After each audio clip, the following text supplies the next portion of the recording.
any confusion. If I don't tell you, maybe AI and Adora know, and few of us here. Many people don't. I'm not in Abia State.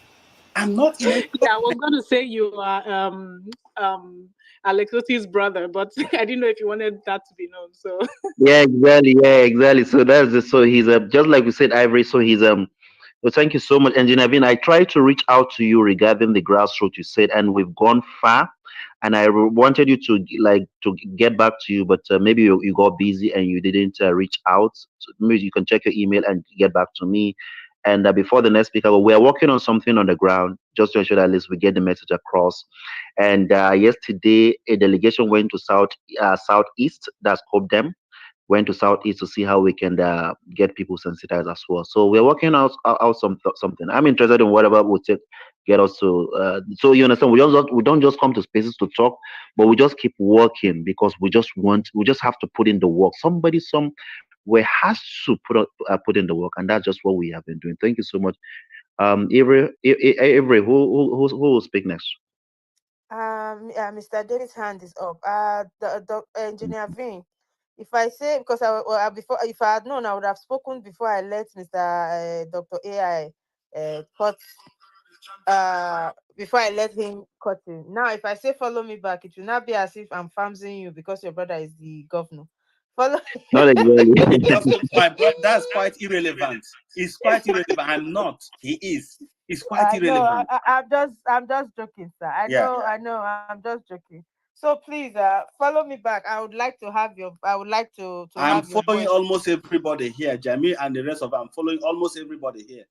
Yeah, I would like to have your voice, and I would like you to also understand me and add your voice to what I've been calling for, because you made a statement just now, which buttresses my own points. Dealing with the symptom is a waste of time. The cancer will grow somewhere else, and we'll be back on this, because now they even announced the Kano state governor. That's why you people have something to fight for. The next time they will not even announce him. You will win. You will have 15 million votes. The person will have 100,000. They will announce him that he's the winner. You scream. They will say go to court, and you know they will tsunami you and agbado you over there. So let's not wait for all that to happen. So thank you so much, sir. If there's still time, maybe you can still chime in. No, never give up is still here.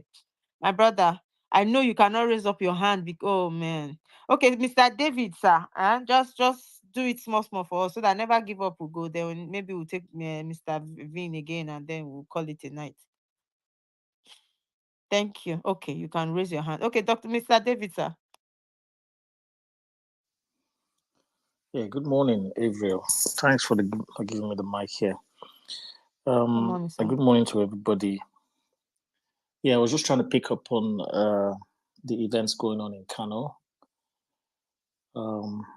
Yeah, at the same time, I'm preparing for my hearing today, preparing my documents and all that whatnot.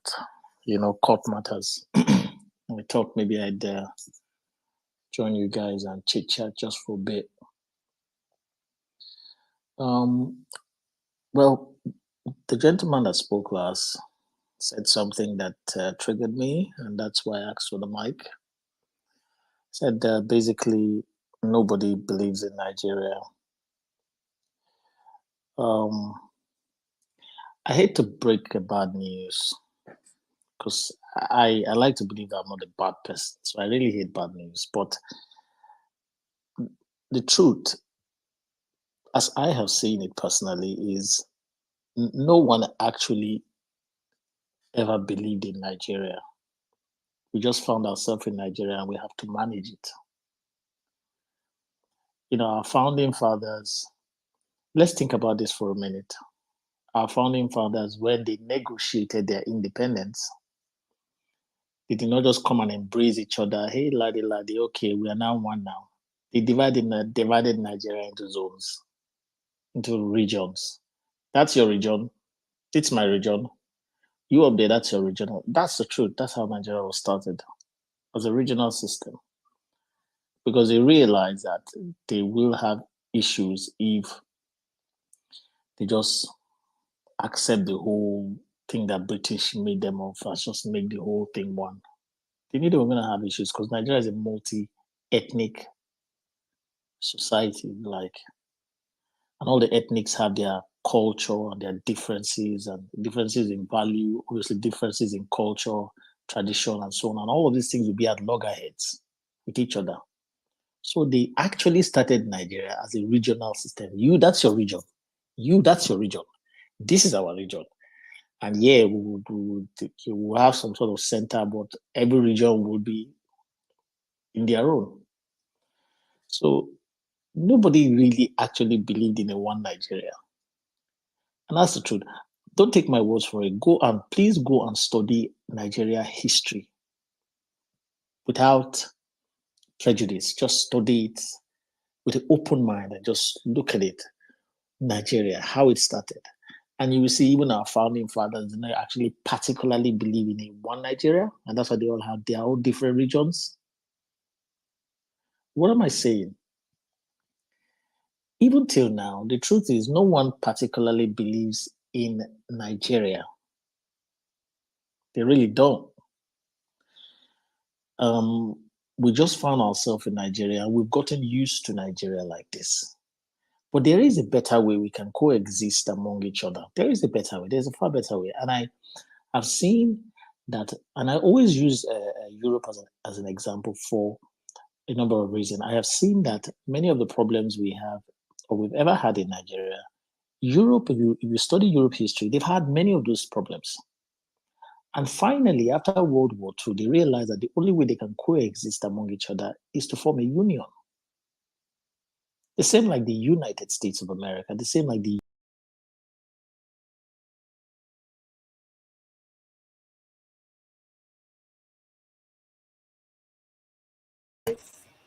Hello, welcome. How everybody day? I am sorry, I had to move it from 6 to 6:45. I got quite busy and I was even thinking I might have to cancel this altogether and move it to tomorrow. But here we are. I'm glad I was able to make it. I hope everybody's doing well. If I get Kano people for here, I want to shout out Kano people. Kano people, greetings specially to you. You people are the ones that don't take the BS that Nigeria tries to choke you with. I say thank you. I say thank you, Kano people, for showing Nigerians the way. When we dey talk and they shout out for here, people think say we don't know wetin we dey talk. Make we watch some videos, abeg.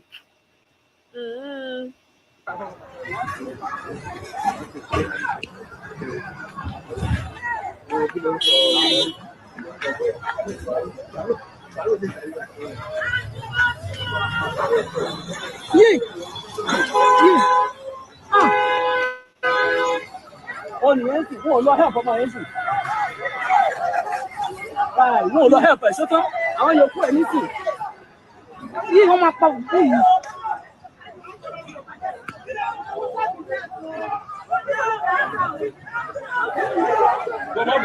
Wọ́n máa fídíò lọ́jọ́.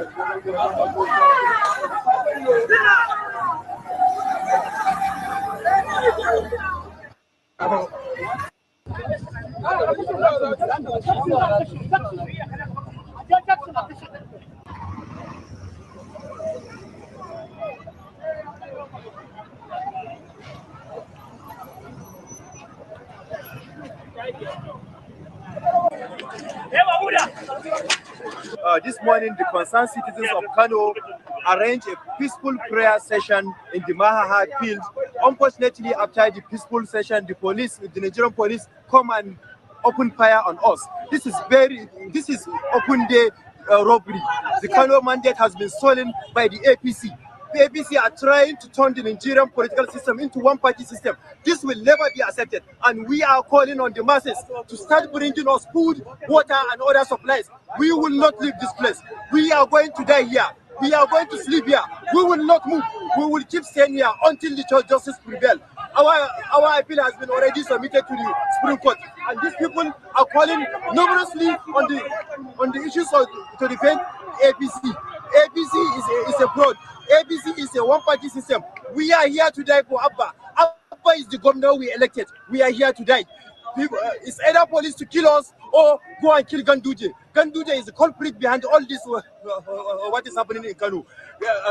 Enough is enough. We cannot continue this way. Enough is enough.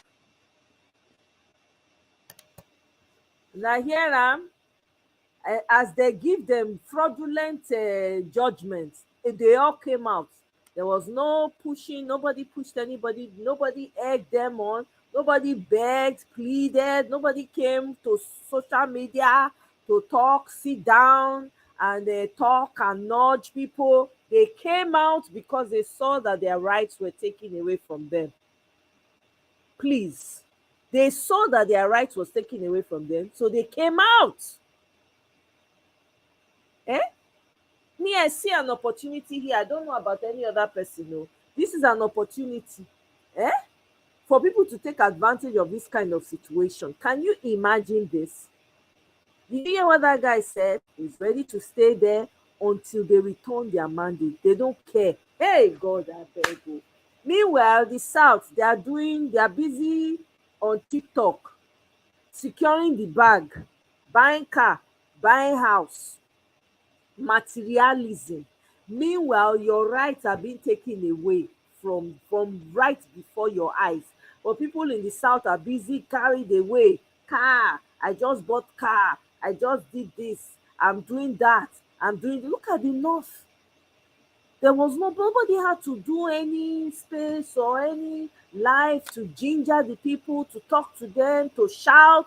They came out because they saw an injustice.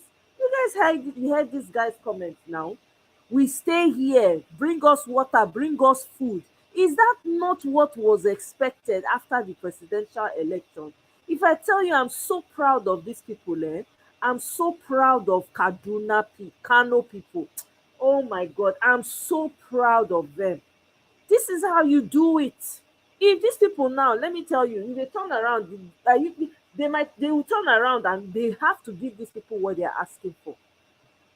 They have to give them what they're asking for. That is if they don't have people come and brainwash and talk them out of it again. But they have to give them. If they keep at it, they're going to get what they want. They want to impose a governor on them, a one-party system. He's right. Is everybody just going to fold their hands like that? Everybody not be mumu now. Nigeria just quiet with everything when they don't do to people for Nigeria. Everywhere quiet. Everywhere quiet. Nobody they talk. I never see a country when we say they go do injustice go just dey happen. People no care. People no get, no consign them. As long as say e no affect them, everybody just dey move along. As though nothing dey happen, nothing don happen.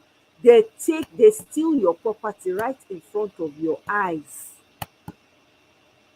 Everybody enter house, no noise, nothing. So you continue to give them ammunition to continue to do and do, steal and steal and steal until there's nothing else to steal. I don't know how many of you people listen to this one though, but let me just play the clip of it because I don't want to play videos here. Let me see. Maybe I can actually pull this because I like this Odin Kalu, this Oga Odin Kalu. I like him a lot. Anytime he comes on, he's always dropping some fire. You know? What was this? It has to be today. Let me see. Channels.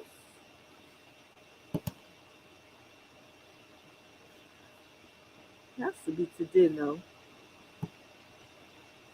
Was that interview not today? Let me see.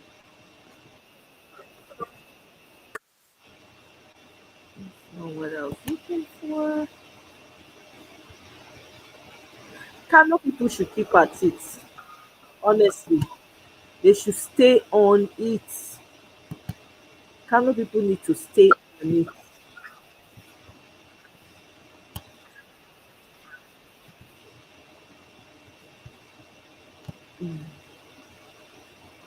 Let me see. I'm trying to find the full clip of that video before I play it. I want to see if I can find the full clip of that video. I don't know if that interview was today, to be honest, but we'll see. Okay, can't find it right now. So we're gonna do with this.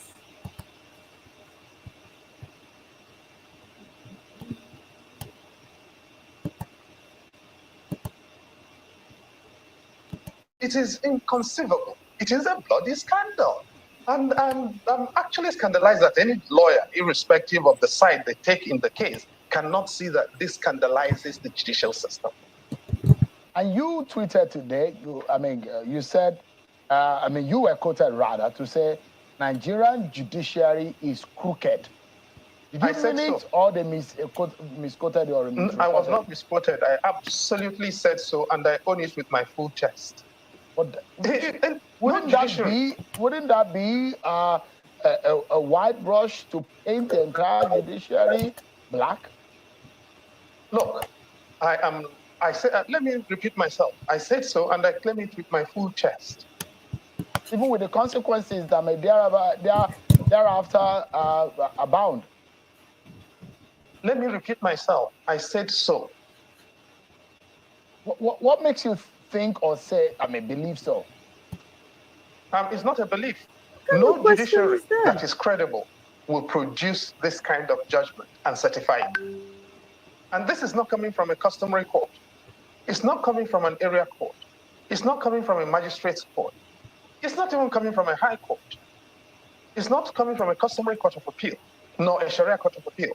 This is the Court of Appeal of Nigeria, the second highest court in the country. Any lawyer worth their onions should be scandalized by it, irrespective of whatever side you take. Because the country relies on credible adjudication in order to make progress, in order to sanitize society, in order to retain balance in our country. All right? Now, if we are producing judgments like this, and then asking the lawyers to come back so that they can be tipexed and corrected, how do you trust the judicial system? That is crookery. If a judge gives a disposition and comes to change it, and you're telling me not to say that they are crooked, you are not serious.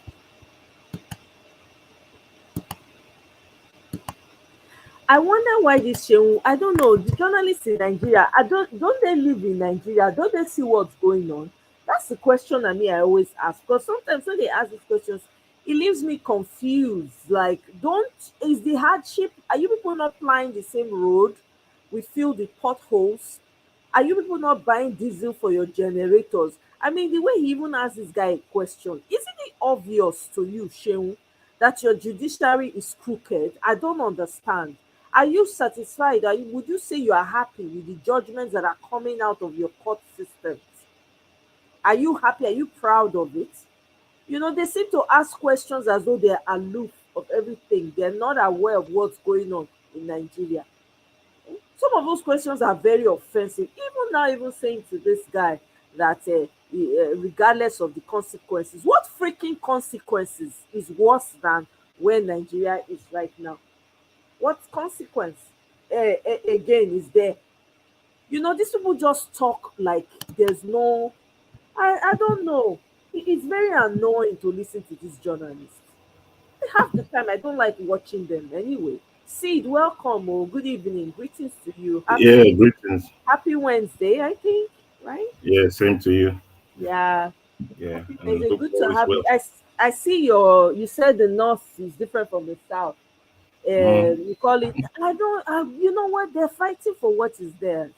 I understand. I understand that they're fighting for what's there, but there's something that we also have to realize, which is what has. I mean, like I always say, I thank God for these elections because it has opened many things that we don't like to talk about in Nigeria. It has opened it up in every sector. That's why I keep saying that these elections that have happened to Nigeria, we have never seen something like this because everybody is finally affected. Now, why I said that was that I've always realized that, okay, take for instance, typical example. Many people are saying, oh, Peter Obi should do this, he should say this. But if you realize, Peter Obi doesn't say certain things, but Dati can say it and get away with it. Right. Because of that thing I call the northern privilege. Nobody can go and touch that. If you touch that, the whole of Kaduna will burn. That's just the truth. Because the north operates different. The north pattern is different. And if they try what they did in Lekki to try it in Kano, they can't do it actually. They cannot. I mean, it will be very daft to try to execute what they did in Lekki by, driving, protesters to try it in Kano. If you try it in Kano, the north will boil, and Kano is the center of the north. So what happens is that the north can get away with certain things. It's just like sometimes we talk about white privilege. You get me? So the north, sometimes I realize that they can get away with certain things. All the things that he said and the way he said it in his last interview, if it was Peter Obi that said that, I'm telling you, DSS will pick him up and lock him. And they know that the South will be so scared to come out. That is the difference. The North is not scared because they feel that they have some level of control. They have some level of control. They have heavy hitters. And this is the truth. So my happiness is that this revolution we're talking about will come out from unknown quarters where they did not expect. And Right. I've been praying and say, let this problem be a problem of the North. Have you realized that the North never talked to us? And I'm not saying that because I want to divide the country. No, I'm just saying that in this election cycle, I realized the North was very quiet because everything was working for them. They get what they want. The only time now that there's noise is because of this open robbery that is unbelievable. That you take Kano, that is completely a Kwakwansia state. You get me? And the people, not only that, they have now discovered that the judgment of the day is different from the judgment in the paper. That's a scandal.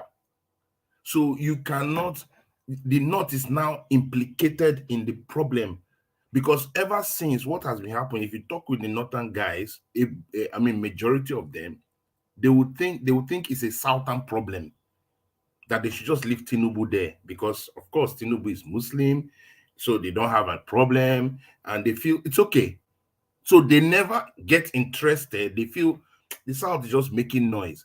And because of that, the political structure feels anybody in the South that comes out to resist this, we will crush it.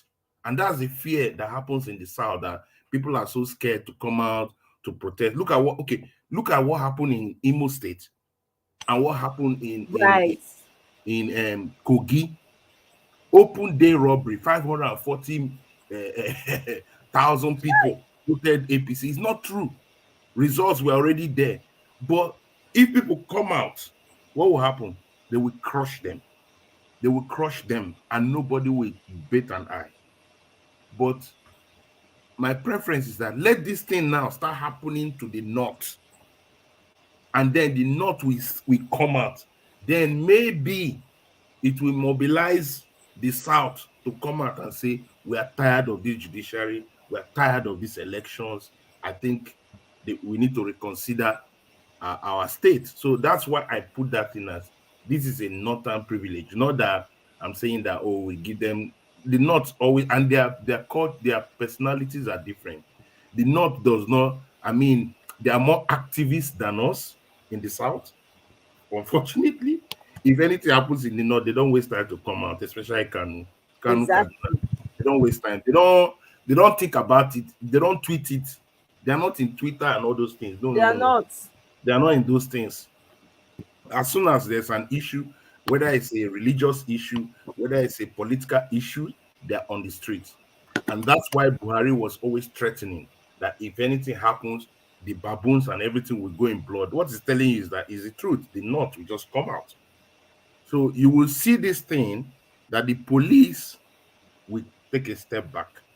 Watch what will happen. The police will take a step back and But they'll start. did you listen to that video where the guy said the police came and they started shooting up in the air? He said Yeah, some, yeah, I understand that, but if you look at the gravity of it, it will not be in the same level as a Lagos or what happened in Lekki. right, You get what I'm saying? It will not be yeah, at that same level at all, because if you create too much implosion in Kano, it will spill over. Before you don't know what happened in the Sokoto people will get up, different people, and they will become annoyed. And then Abuja, it's very easy to inflame Abuja because already they are not even happy with Wike.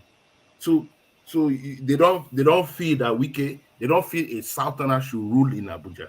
right. Basically, all right, they have that mindset. So many things can spill over if you don't contain Kano.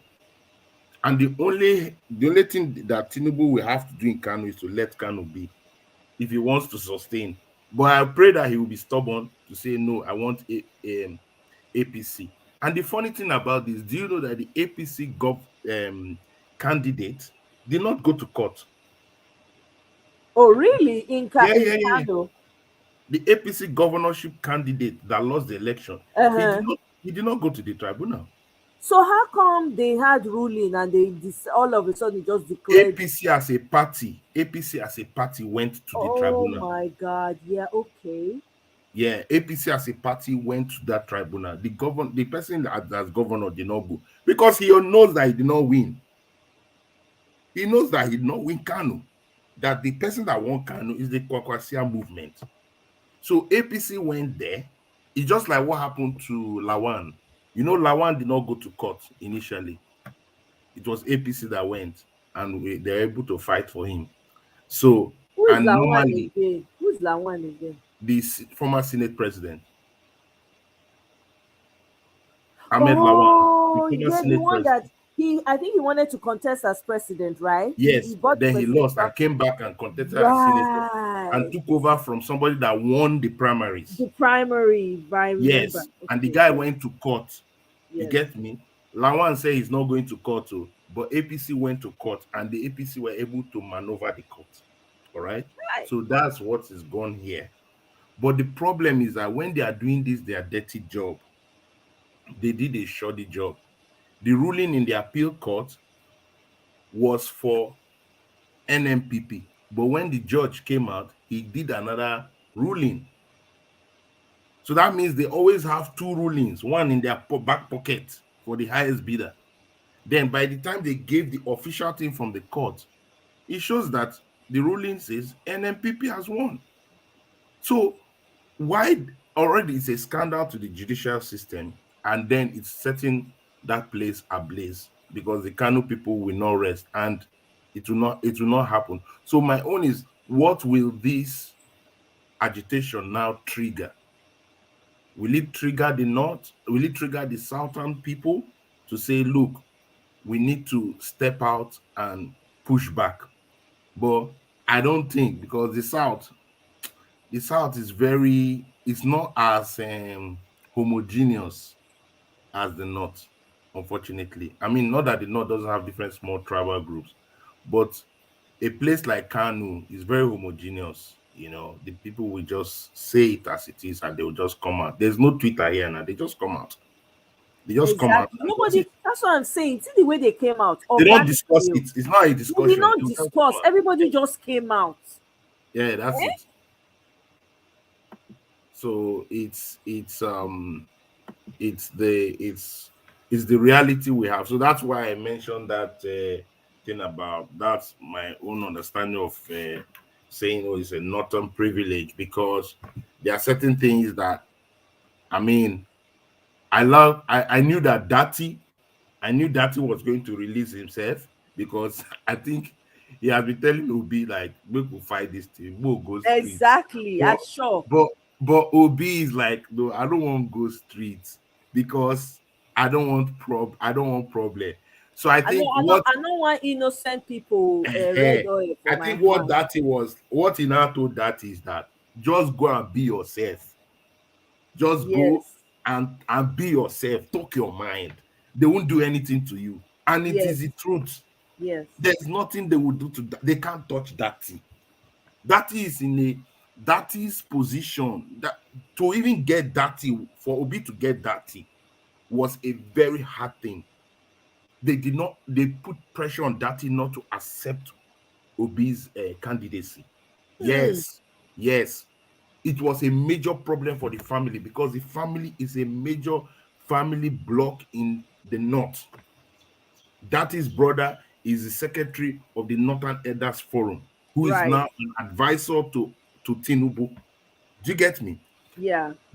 Dati is married into one of the top generals, his daughter. So Dati's family is known in the north for education, for business and politics. He's inside the cocoa. So you cannot touch him. You cannot. That's why Dati can tell you as it is. And he's very intelligent. Everything he's saying, nothing is close to treason.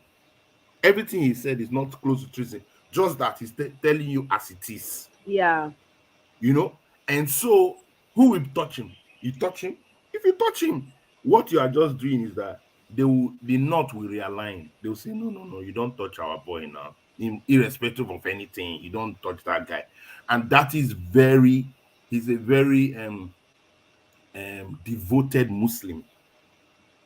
All right. He's this kind of Muslim that the young Muslim boys and kids they look up to. He's somebody that is a devoted Muslim. You just say that. So that kind of person, you don't touch it. So that's why they allowed. I think Obi just said, "Okay, we have finished our court. This thing now. Everybody, speak your mind. Just go and speak your mind. They won't touch you because Obi knows if he is the person that does it, all these people will start, clamoring. And Obi is Igbo, and he knows that there's a massive disadvantage there. If they pick him up, who would talk for him? Nnamdi Kano has been picked up. Nobody, they kept him there. Has anybody talk? But if you pick a northern guy like that, there'll be agitations. There'll be complete agitations continuously until you give him a reprieve. So me, I want let Kanu keep boiling. There's only one option to return Kanu back to NNPP. Finish. There's no other option there. Exactly. I want them, and you know what, Sid? I want, let Tinubu let him impose APC on Kano. I beg. Let him forcefully impose APC on Kano so that it will be complete now. Yeah, you understand? Let him impose that. Yeah. I want to see something. There'll be real problems, but I think I want to see it. You don't understand? Let test the power for Kano. Me, I just want the people to cause problem. But the thing is, I'm not sympathetic to NNPP because they were playing with the fire. All right. Yes. Kwakwanso was, whining and dining with Tinubu. He has already made deals. Exactly. Yeah. So he has joined them. Hasn't he joined them now? Yeah. So at the end of the day, when you are playing such politics and you think that you will gain it, you think because he must have thought that okay, we'll leave you guys, we'll leave Kanu for you. What are they doing? What are they hanging there? Hope it's not any chairman that they're hanging as this thing. No? Oh yes. Yeah, you mean on the video? Yes, it's like let's play it. Let me play it actually. I had to. Okay, it's not. It's Coke. Yeah, it's not Coke. It's not Coca-Cola. Yeah. Coca-Cola. Kind of the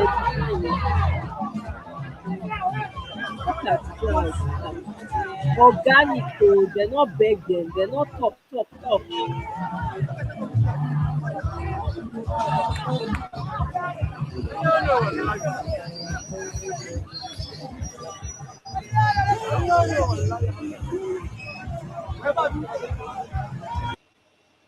See, they didn't beg them. I think it's a fashionable street light thing that they came up with. Can you imagine? Yeah. Now coke, now this thing coke with that. There's a video that I lined up. Let me share that video actually. It had a couple more visuals. Let me share that one. A couple more videos from the Kano riot thing.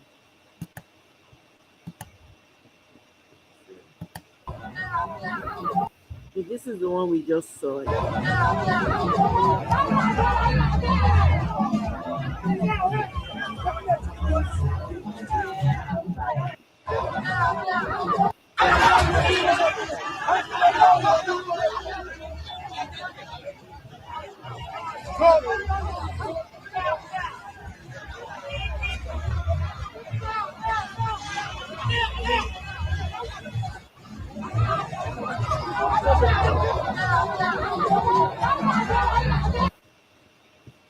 Uh-oh.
Duro uwar kun fasa. Me za mu da abun su?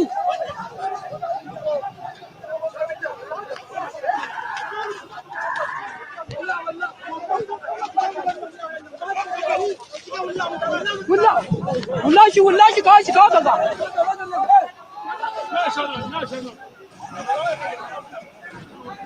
Nemo Peter.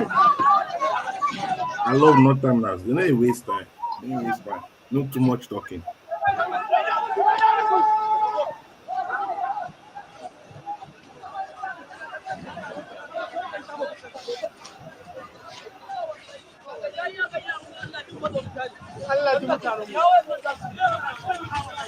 Duro uwarku.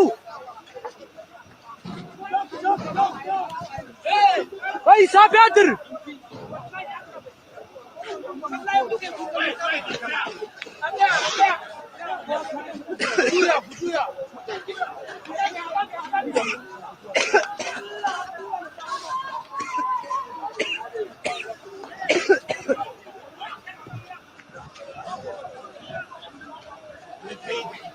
Mu ba wani muka taba ba, mu ba wani muka wani.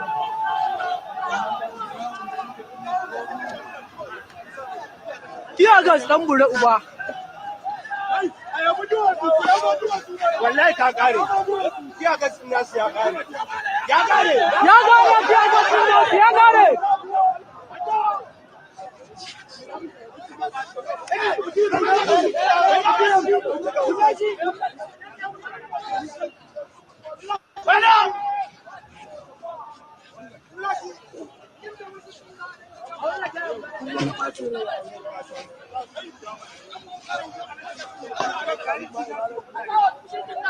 Gidan mai ne nan.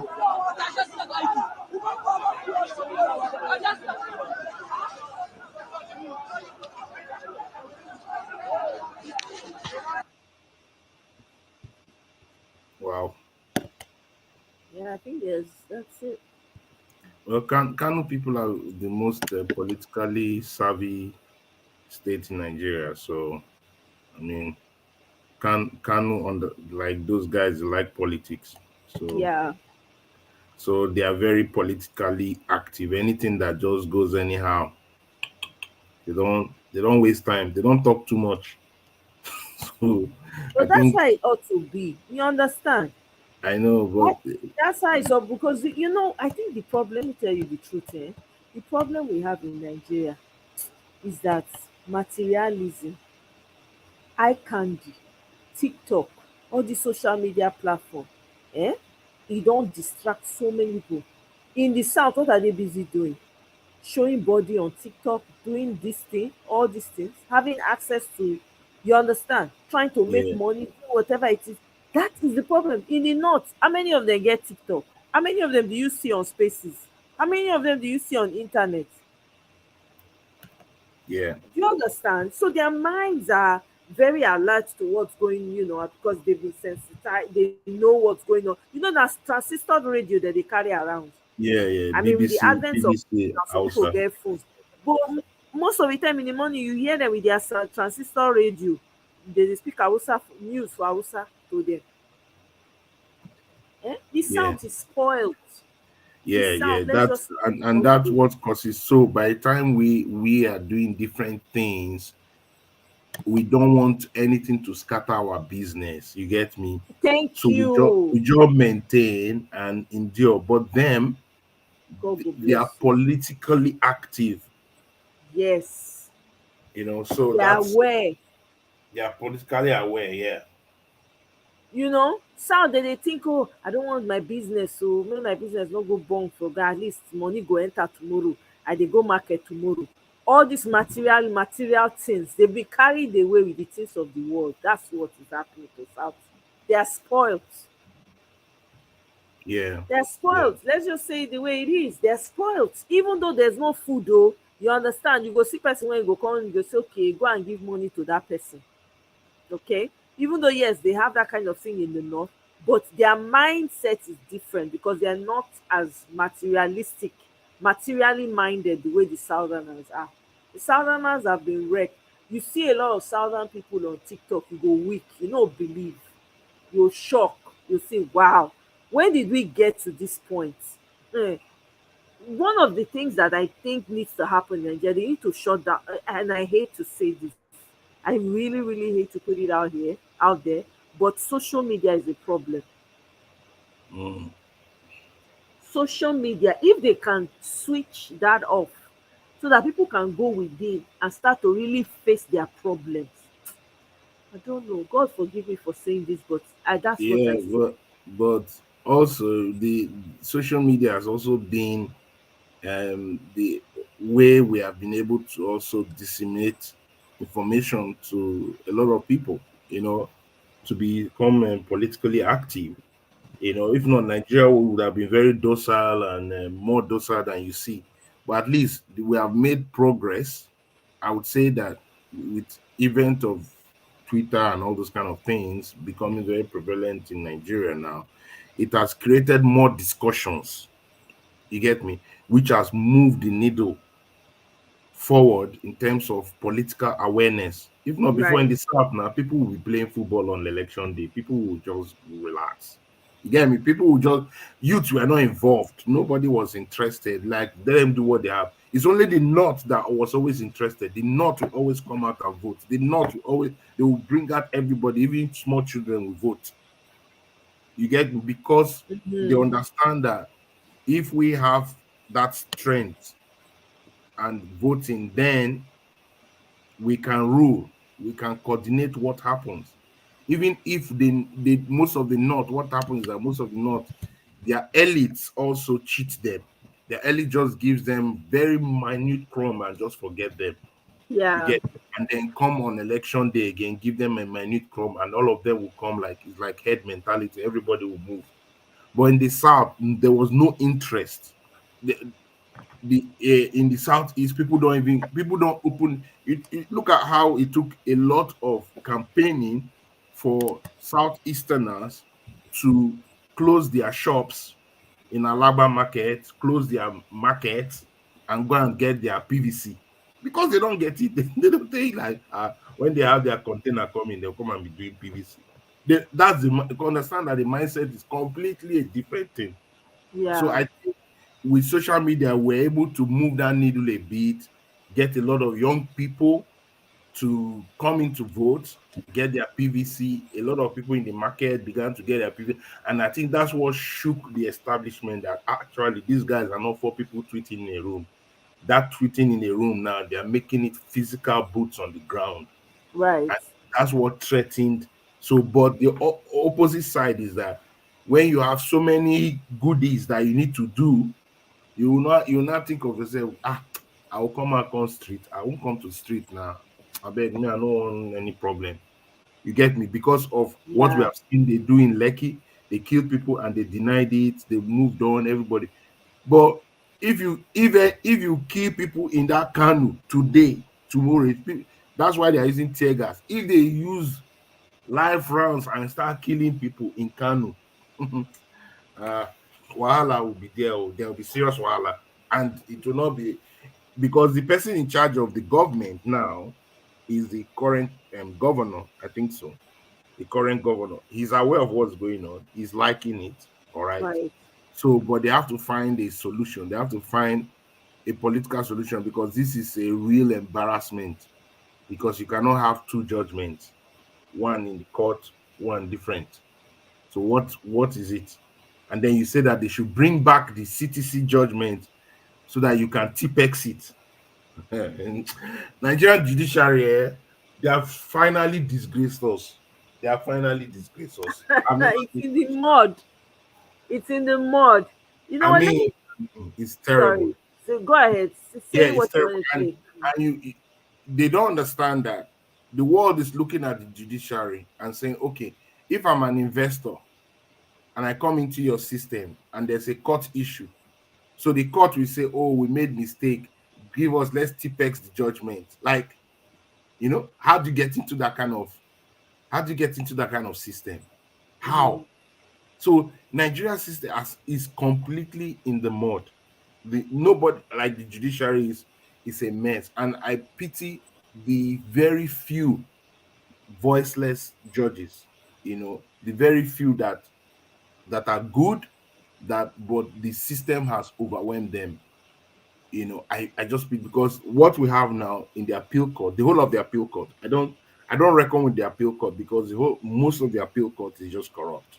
Mhm. Then the Supreme Court judges is man no man. So That's true. it's very hard for Nigeria. I don't even subscribe anybody going to the courts again, because it's just, for me, it's like you're just going to waste your The money. Supreme Court is God in Nigeria. We forgot that one. Is in the mud. Let me quickly. Let's take a listen to Yeah. this space that's going on right here, because there were a lot of Northerners that called in earlier on some of the spaces, and I want to see if maybe any one of them have. Let me see what they're saying here. Examples: civil rights movement in America. It didn't come from the sky. People fought for it. Universal suffrage in United Kingdom. It didn't come from the sky. The women fought for it, and we have so many other issues. Even in Nigeria, we had the back in the day the About People's Riot, and there are so many other examples that you can use of people struggling to make sure that the things that will emancipate them from, whether it's mental slavery, whether it's physical slavery, whatever, were fought for. And until we start to realize that as Nigerians, that nothing, even the Bible, nothing good comes easy. Nothing is easy. Nothing is dropped into our lap. We have to fight for it. Fighting for it doesn't necessarily mean bloodshed, but it does mean that we have to force that thing to fruition. Okay, this goes back even into the Bible. We have instances in the Quran for those that are Muslims. We have people, people fought for their freedom.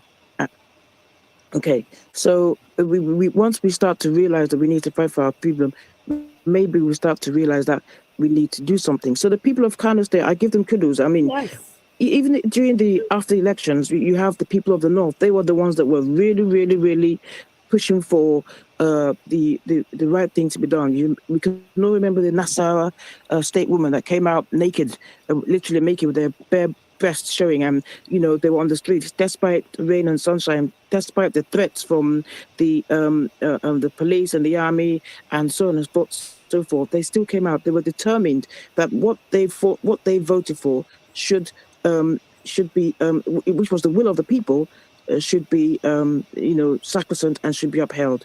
Yes, we didn't get there, but at least it was a stepping stone. It at least it showed that we do have a fighting spirit as Nigerians.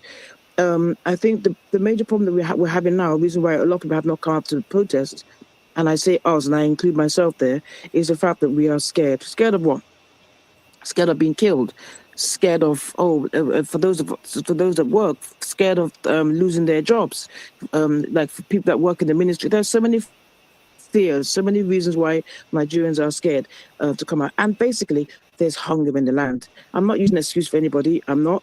But what I'm saying is that we have to take consider this. And remember that Nigeria's economy is cash in hand. Basically, it's not an economy that's developed. So you can't say that your money will automatically come into your account. Most Nigerians have to live from hand to mouth. They live on a day-by-day basis. So if you go out, you're a market woman, you go out there, you sell, it's your daily living. There's so many other, it's not a automated economy, so to speak. Okay, so I'm very, I'm in support of what the Kano State people are doing. I think it's a laudable objection. I think Nigerians, let's go beyond the ethnicity. Let's go beyond you're from the north, I'm from the south. You're a Muslim, I'm a Christian. We need to go beyond that. What is the big picture here? The big picture is that a governor was elected by the people of a state, and the people's vote was denied. And that is the general belief what happened in Nigeria during the elections. So if Kano State is a microcosm of what's happening in Nigeria, then we have to support them. And I support them 100%. I think they're doing a laudable thing. And if there is a fundraiser for such a laudable thing, I would suggest that all of us donate so they can sit there until what is done is done. And who knows? A lot of people say that whatever will happen in Nigeria will happen from the north. I believe in that, because the northerners are not like the south. The southerners are more. They the part. Let me use. I'm gonna be frank. Probably tend to hustle and so on and so forth to get our daily bread. So they should go for it. And Nigerians, we need to take a leaf from the north. We need to. I mean, during the election, we saw what they did in Kano State. We saw what they did in Nasarawa. These are things that I would never leave my mind. Seeing those naked ladies on the streets every single day in Nasarawa Street, come rain, come sunshine, is something that will never leave my mind. So kudos to the Kano State people. I support them 100%, and I think Nigeria as a whole should support them. We need to let these people know that this impunity that they have continued to uphold in Nigeria over the past. Nigeria is literally a one-party state. It has to stop. That was not the belief of of the founding forefathers of Nigeria, and it should not be ours. What our parents and our past generation endured, we should have to endure those things. We should be able to say no, enough is enough. There's for our children now. Maury, please round up, okay, please. 30 Yeah, I seconds. am. I am. So anyway, so I support the Kano State thing, and I think with Nigerians as a whole should support them, and it should be a stepping stone to further protests in what has happened in Nigeria. Thank you very much for allowing me to speak, and I yield the mic. Thank you very much, Maury. Thanks for lending your voice. I hope Nigeria grows to that point where we can all come together and decide what we want. Now, people make choices for us. So whatever we want, whatever we are thinking, they don't even count. So I just, like you said, let's come together come together and solve this problem first. Then we'll see where we'll go from there. Thank you. I think it's Did you want to say Chukudi, then something, Justice Steve? Fairness, right? Chukudi. Chukudi, are you still here? See, did you want to say Yeah, something? Okay. Justice yeah. I Fairness. mean, what she said is very true. Just like what we Yeah. said, Okay, the Justice. the South Yeah. has their own. But I Oh, mean, we need to, of course, support what the Kano people are doing. Let's see what their politicians will come around and what the judiciary will do. But I think what Kano is doing is what is expected. The problem was if if this whole thing was going around the country after February elections, I think we would have been in a different place now. Right. I feel would have been we missed that moment of when the iron is hot, you strike. You come out, Yeah. you resist the calls. Look at Imo now. Everybody's shut down. Everybody's quiet.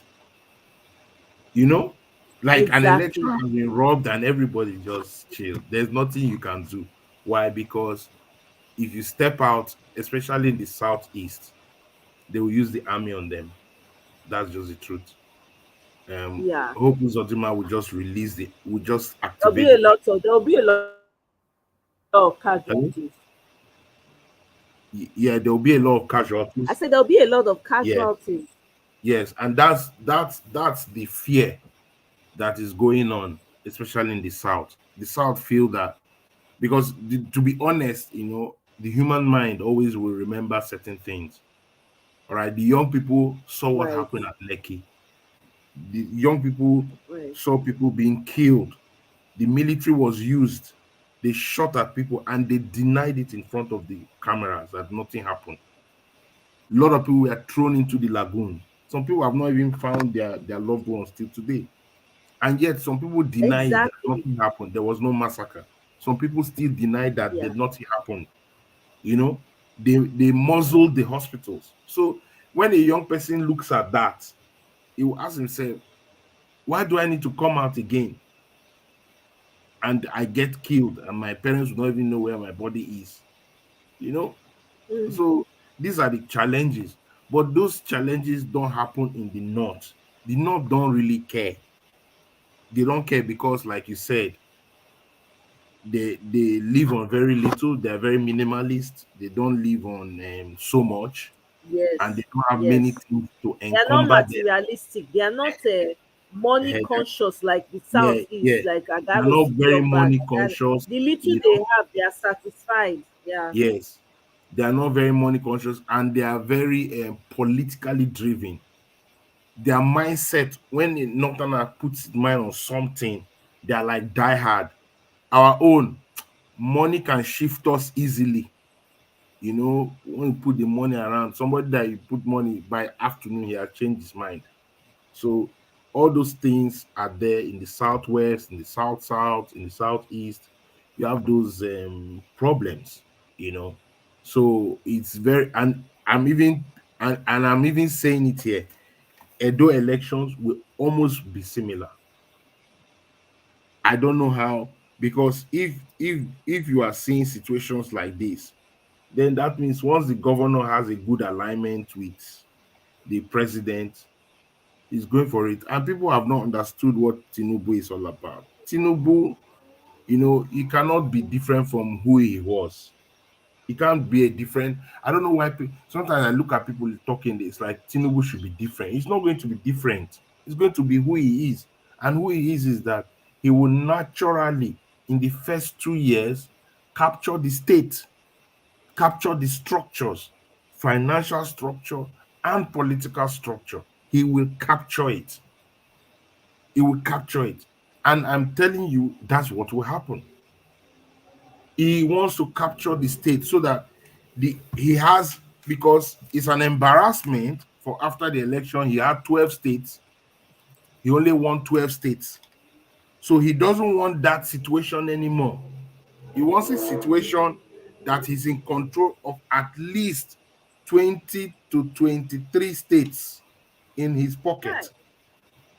So, and then so that he goes into the next election in 2027 with super advantage to control it, and he's not leaving any stone unturned. He's not going to say, okay, I'll just get like like good luck Jonathan, just allow the system to run, put some. No, he's going to put an INEC person that in all states that are sympathetic to his party, and not only sympathetic to his party, sympathetic to his agenda, his own men, period.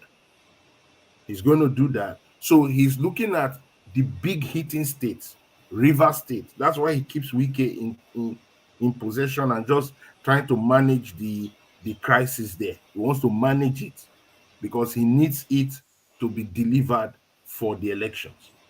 He needs Kano.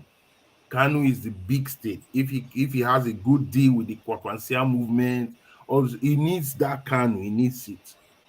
Because then he can hold it. He's not sure of Katsina. He's not sure of that.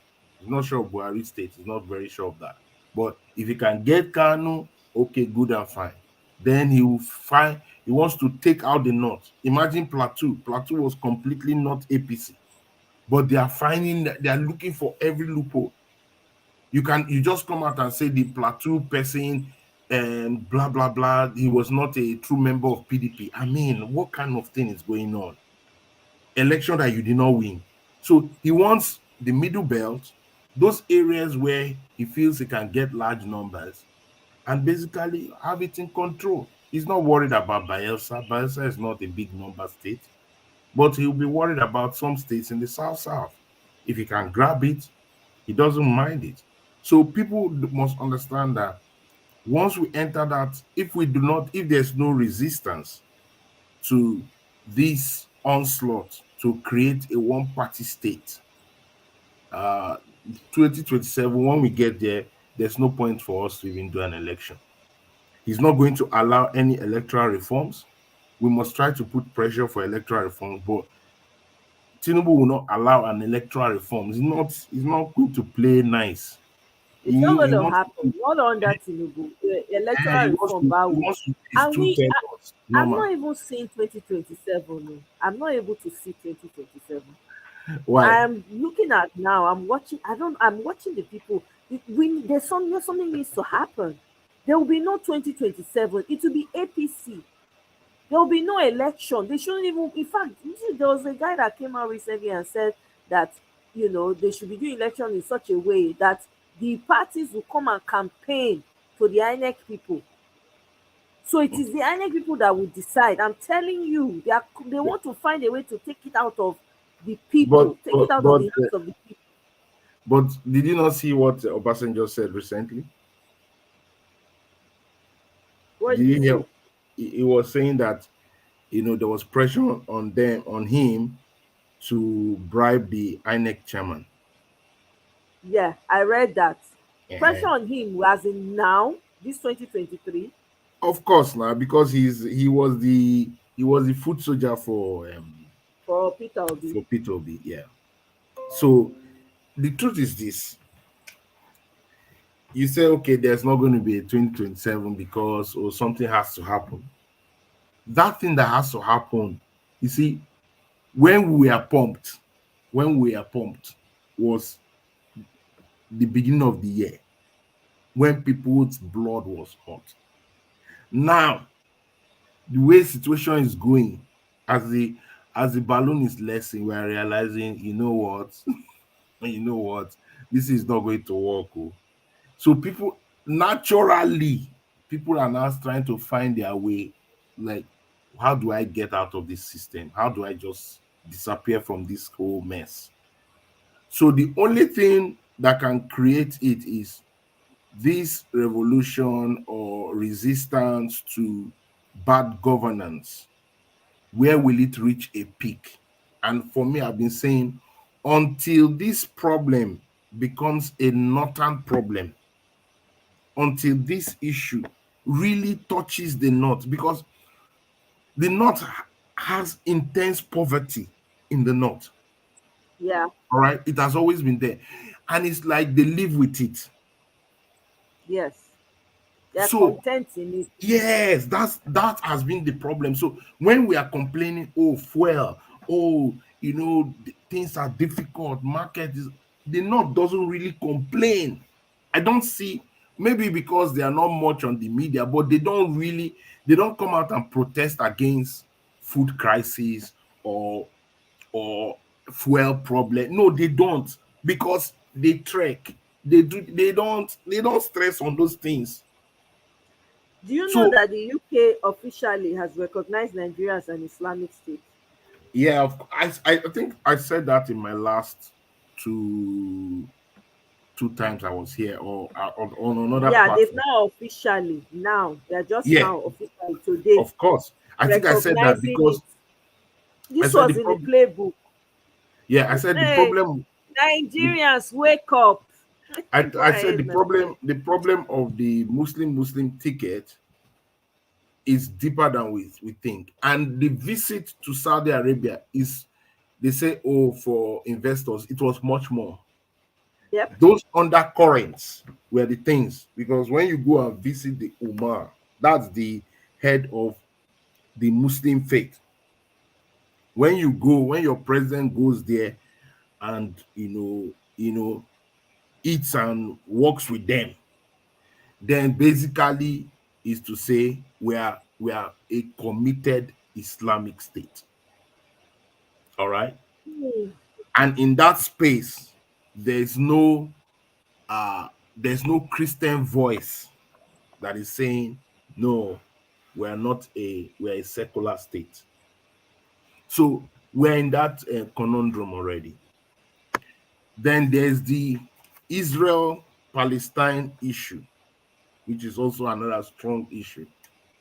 And what is the position of Nigeria? Nigeria has always been in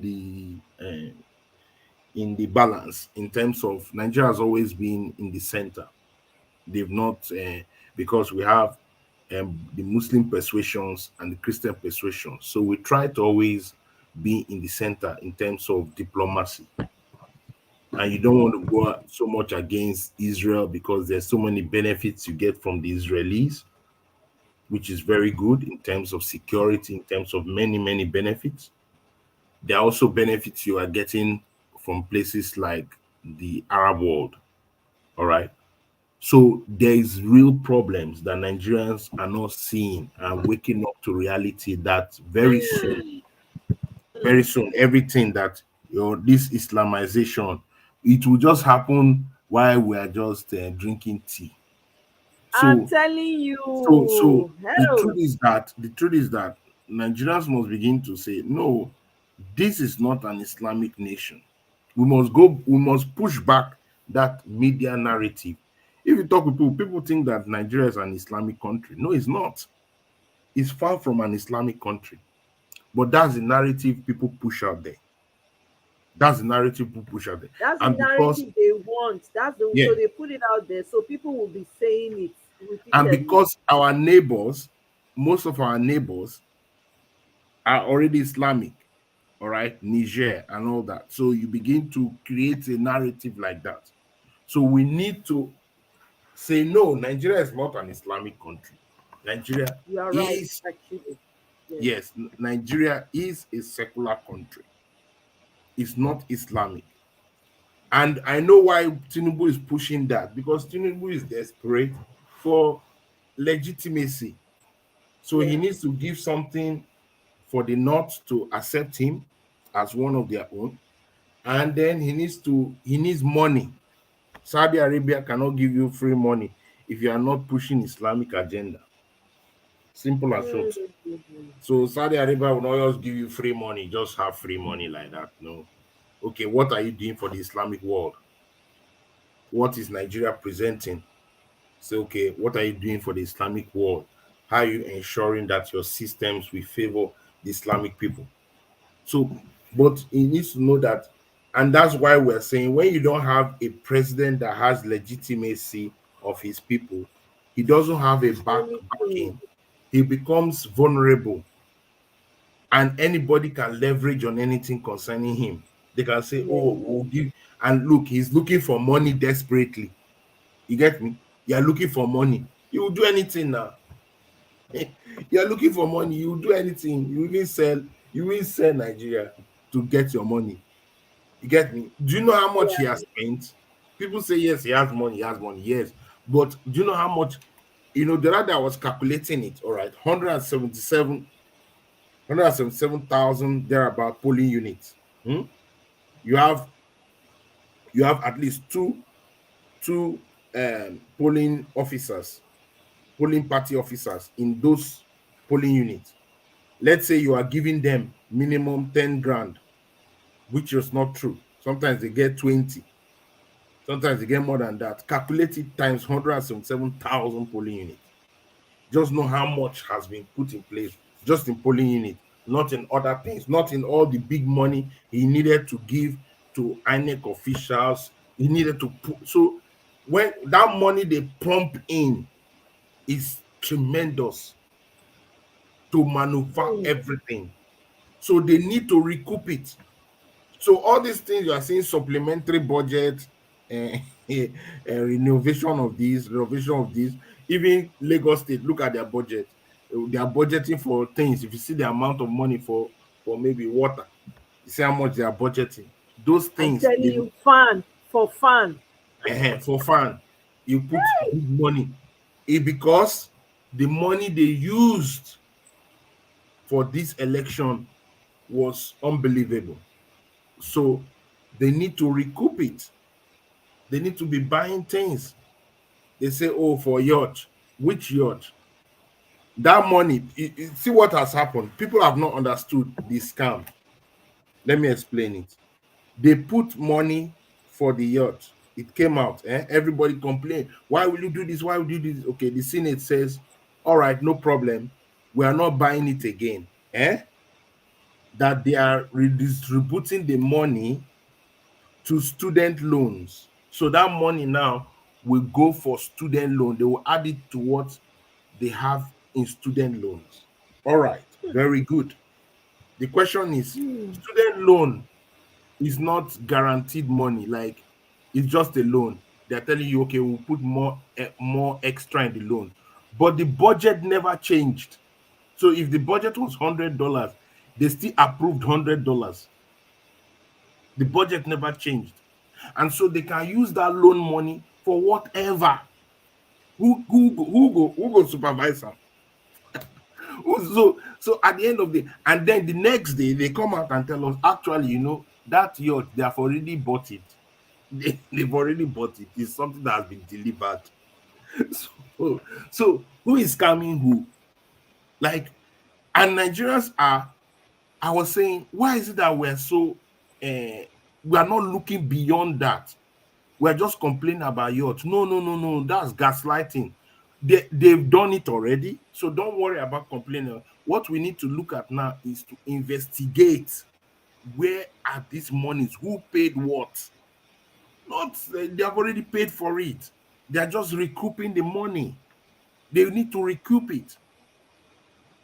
So all these things are happening. Yes, Nigerians are talking, we're not happy, but we are not on the streets. So they keep going on.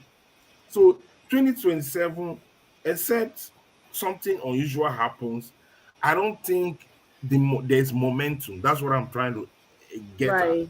There's no momentum except Kano, and Kano may just be localized. All right, the Kano thing may not. I don't know that it has the ability to trigger other people to come and say, you know what, Right. let's join Kano, let's do it in Rivers, let's do it in this. I don't think I don't think it's that strong enough to create that issue. Even in Lagos, Lagos is polarized already. All right, people are losing their houses in Lagos, especially Igbos. So there's a lot of people are scared to just come out and take on Lagos. So those are the big hit states: Lagos, Rivers, Kano.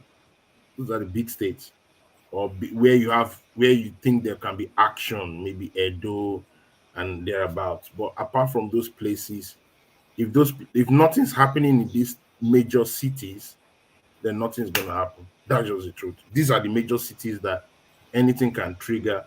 So the Kano crisis, it depends on how the government handles it. Can it blow up to become Right. something major? Yeah. And then there's no figurehead. There's no um figurehead to really champion that call.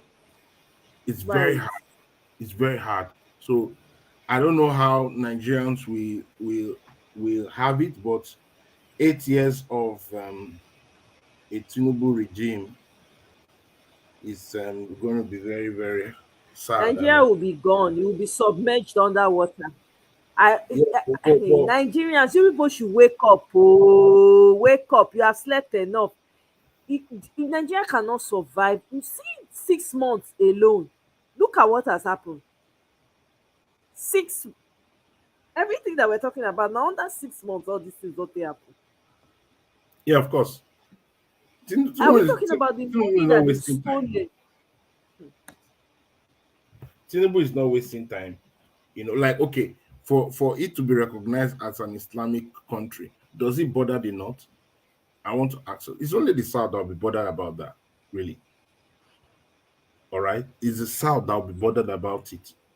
And this was what we're saying, that people should resist this Muslim ticket, because what it does is that you don't have a seat at the table, period. You only have politicians, and those politicians, okay, who are the Christian politicians there? Wike is there for his own personal benefit. It's not there for Christian thing. Who else again? Who else again in that cabinet can you say, oh, this person he will create a Christian value, he will try to push back? Nobody. Everybody there is a transactional politician. Every one of them. So that is what is going to happen. So when the UK is saying we're an Islamic country, that's what it suits us. Like, and no matter how we shout, we talk, that time has passed, because we should have resisted that Muslim ticket thing. But the North is okay with it. The North is fine with it. So that is the big problem. The big problem of Nigeria, like one of the things you played, one of the guys, he said it clearly. Nigeria has always been a divided country. All right. Nobody, there's not been an interest in, let's, that one Nigerian statement is just a statement they make for people to just feel that, okay, we're one country. We're really not. We can see it very clearly. Like I said, there's the northern privilege, just like the whites have a white privilege. It's Right. different from how blacks operate. Same thing can happen, but the way they will treat it this way is different from the way they will handle it here. And that's just the truth. That's just the truth. So it left on Nigerians. The poverty is hitting the streets, but it's the first time the South is experiencing the kind of poverty that the North has always experienced. The North always experiences poverty of unbelievable Yes. quantities. You get it? Multi-dimensional poverty. Yeah, it's massive in the North. Yes. Children don't go to school, nothing. Yeah. Everything is dry. And the Mm-hmm. elites there, they take everything and just give them peanuts. And they're Yes. okay with it. They just go their life. Do you get what I'm saying? And they Mm-hmm. have never complained. So now Yes. the South is seeing, the South is more affluent. At least more people go to school. More people are involved in good social life. Right. Then suddenly you cannot do that. You can't pay for school. You can't pay for your rent. You can't. It's massive on the South. So the South cannot understand why we are going to be experiencing this. So our belief is that, can these economic pressures push out the South and say, you know what, we die on these streets? That's the only thing that can push us to come out and resist some things the government is doing. The NLC is already dead in the water. They can't even talk. So Those ones, forget those ones. so it's a Those big ones problem. are the non-living things. It's a big problem. It is. Somebody said the Kano protest started after mosque prayer. That's where they mobilize from. They mobilize from the mosque. It's not because their clerics can mobilize them. Exactly. So isn't that a shame to the Christian leaders? Doesn't that tell you all you need to know? The Christian leaders are quiet while they watch this mayhem, because guess what? Their lives are sorted. They can hop on their private jets and get out of the country and let everything crash to the ground. They don't care. The truth is this, my sister. I'm a Christian and I understand the dynamics there. All right. Just take a look at our Christian, the big boys in that space. All right. Not that, and I'm saying big not because of spirituality. I'm just saying big because of their crowd, because of their influence and Yeah. what they've done over the years. Continue. I'm just gonna go get some water in case you don't So hear me. those big boys, they all have big land. If you check their big lands, who gave them those lands? Most of them got those lands in Lagos during the Tinubu years. You know, those big lands they have all got, running their big churches. Most of them have been influenced by politicians. They've dined with them. So it's very hard for them to come out and say truth to power. You know, so when you have dined with certain people, they become ingrained in the system. It's very hard to stand up and tell them to their face that you are wrong. Most of the religious leaders or Christian religious leaders find it difficult because their hands are tied because of all the goodies they somehow get from these political people. You know, they give them a lot of goodies. They support them in different ways that is unimaginable. And I'm not saying it's bad to support religious leaders. It's not bad to support them. But what happens is that when politicians do that, they do that for a purpose. Because down the line, they expect that that religious leader will always align to their own ways or align to their own dictates. So it's very concerning that the Christian leaders will do that. Secondly, what I call the northern privilege again. Most of what happens in the mosque is not always televised. It's not always run on real time. All right. So you cannot really get hands-on on what is communicated in the mosque. But in religious organizations, you can hear what they're saying, you can see. So when there's a lot of spotlight, the pastor, the priest becomes a bit careful in what he's saying or what he cannot say or what he can say. So I think that's one. When there's so much spotlight these days on Christian religious leaders. They have a lot of they stream their services live. Yeah. They put everything on the internet live. So you hardly that makes them their messaging very, very contained. But in the mosque, you don't see streaming live and all those things. You don't see those things. So a Muslim cleric can just say it to them like that and say, this government is rubbish. You know what? This is what Allah says, and they go for it. They don't muck around. So that way you don't even know whether he said it or you don't know what was said in the mosque prayer, nothing. Nothing is streamed live. So these are the challenges of Christian pastors. So it takes a very daring Christian pastor, daring, that doesn't really care. And the only guys you see that have that ability, that have that daring nature, are the Christian pastors in the north. Yes. So Like the Christian what's that man? What's his name? He was Issa El Buba. Issa El Buba. Issa El Buba and that other lady, Omaku. Yeah. So you see that there are people that are from the northern part of Nigeria. Yeah, short, they are more. I know the story of Issa El Buba. Issa El Buba was a Muslim, all right, before he converted to become a Christian. So Issa El Buba was already a diehard Muslim, diehard. So he comes to become a Christian, so he's diehard. So he's not in the between. So he's somebody that can talk, yeah, and doesn't care about if you shoot him. You Yes. have Issa El Buba, you have this guy, the guy in Kaduna, in southern Kaduna, Prophet Nuhu Kure. Nuhu Kure is like that. I don't know him. Yeah, Nuhu Kure, they tried to attempt on his life many times, but he doesn't care. So you notice that the pastors in the north, and you see why you don't know him is because they are not normally in the media. They are not like the excitable southern people. Yeah. You get me? Southern pastors are more flamboyant, Yeah, everything. exactly. Eh, The northern but in- Christians are very humble.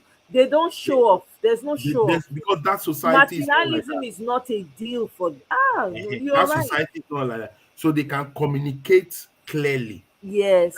this is wrong. And do you know, unfortunately, there's a group that does some data work that I've looked at what they are doing. It's called Voice of the Matter. And they saw that the highest places where there has a mass killings of Christians has been in Nigeria, in the northern part of Nigeria. Yeah. And it's true because a lot of pastors, priests were killed in the north. Yes. And yet the southern pastors don't talk about it. They are unaffected. I know it. Isn't that crazy? I thought I Yeah, was yeah, the yeah. only one. The Isn't that southern pastors, crazy? the southern pastors go on their own business. They're enjoying life. They're enjoying life. They're eating fat. So it's very concerning that the southern pastors are not saying, you know what, Buhari, I mean, when Buhari was there, this is wrong. It Yeah. cannot be. But when you have dined with them, when you have most politicians are in your churches, I mean, most of the pastors will like politicians in their churches because tithe is coming, different things are coming, they're enjoying it. And I don't have a problem with those tithes and all that. I don't have a problem. It's every man to know how he works with God. But I'm just trying to say that there's so much that goes around a southern pastor that is different from a northern pastor, and then that is different from a Muslim cleric.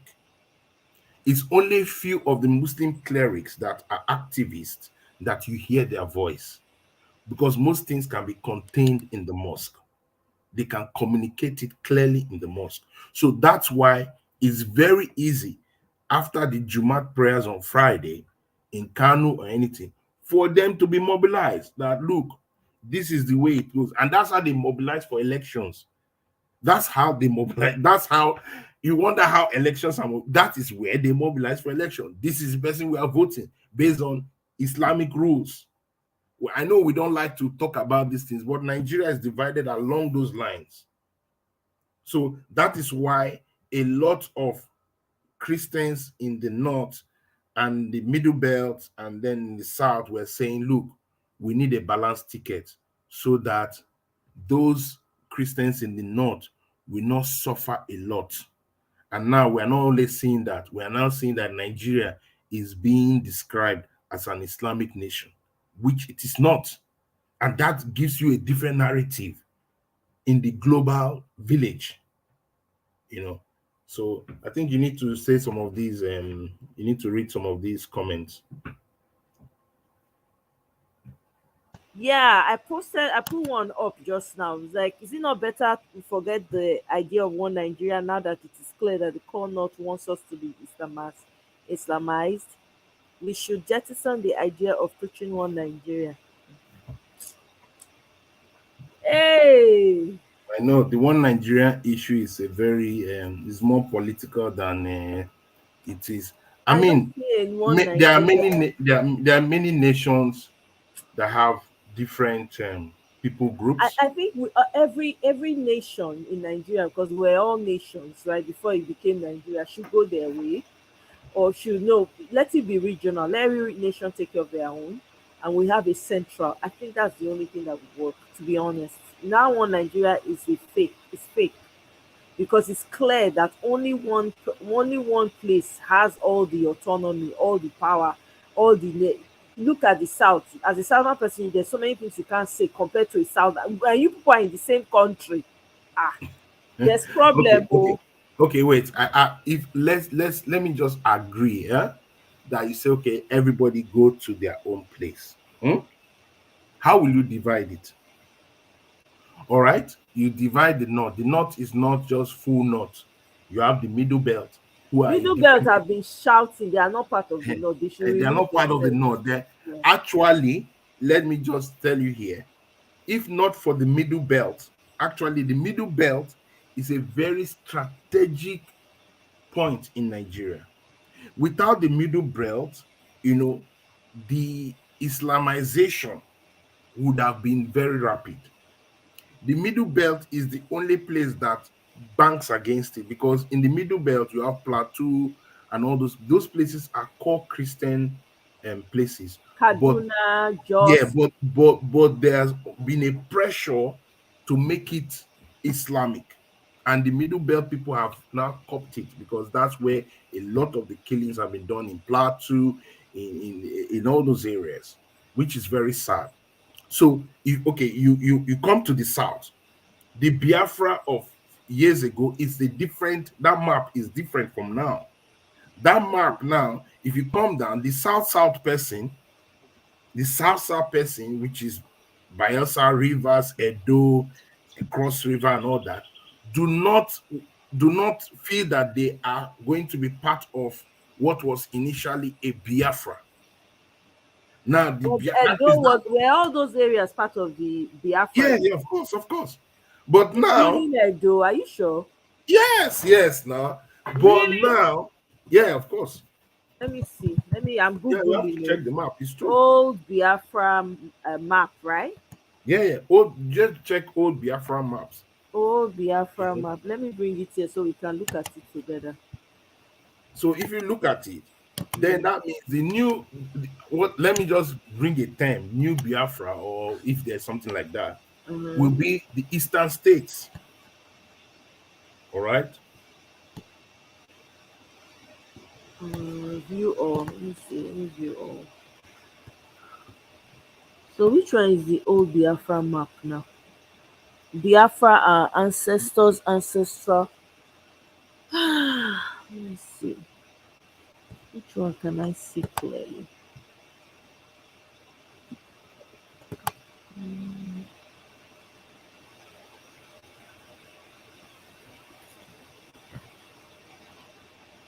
So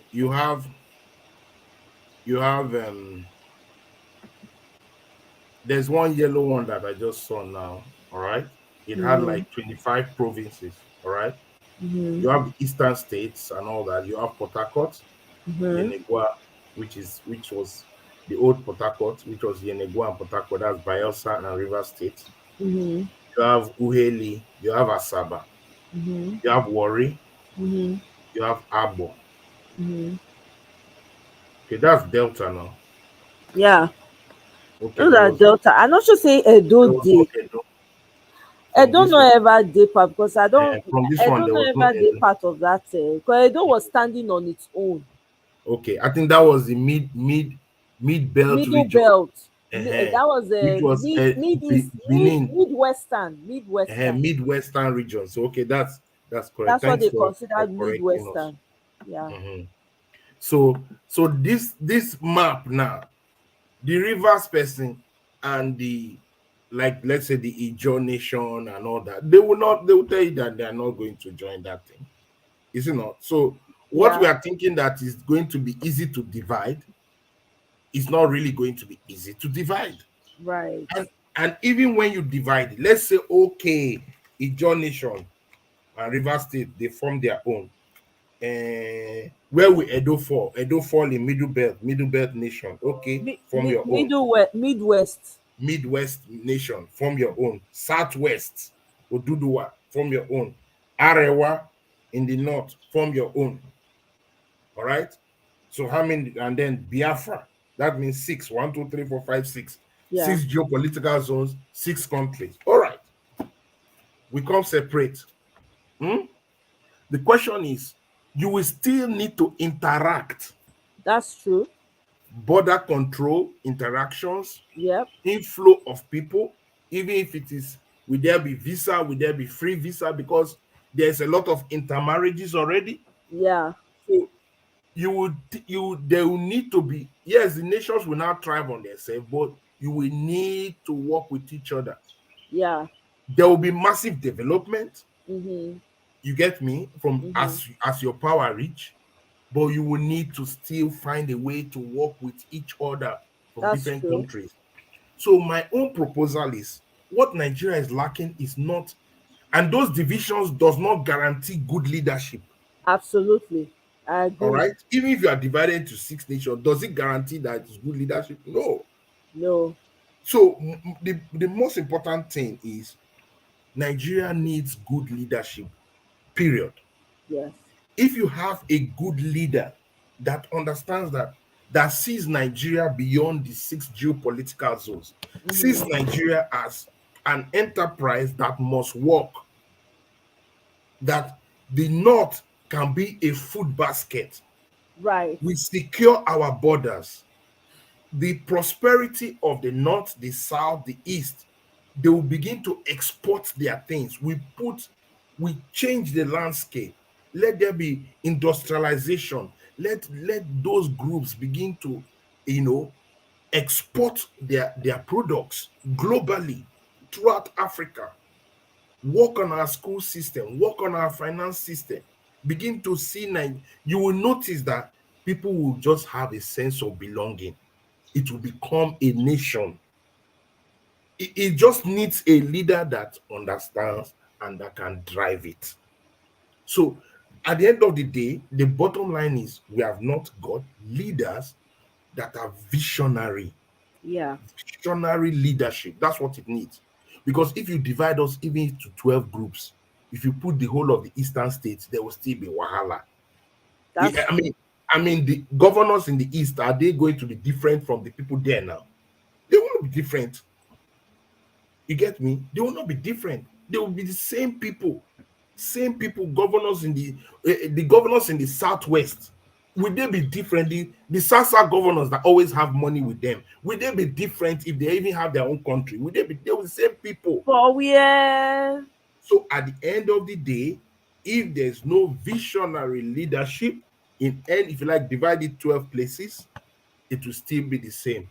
The northern governor that wants to work will work. The one that cannot work will work. The only person in the north that's working, I think, is the guy in I think Bauchi or something.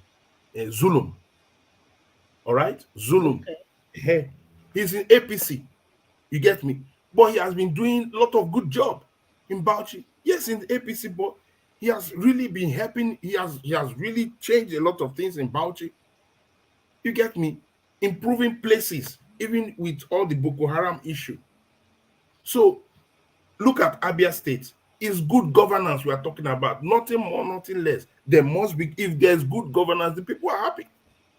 So if you like separate, so we want to be a separate group of people, that's fine. If you separate, you still need good governance to help you do the job. But the same people are the politicians. So when you separate, those politicians now occupy that space and now we do whatever they feel like doing. So we will still be back to square one, just that it has been multiplied in 6 places. But back to square one. You get what I'm saying? Yeah. So for me is, yes, I understand the need for balancing, which is necessary, but there must be good governance.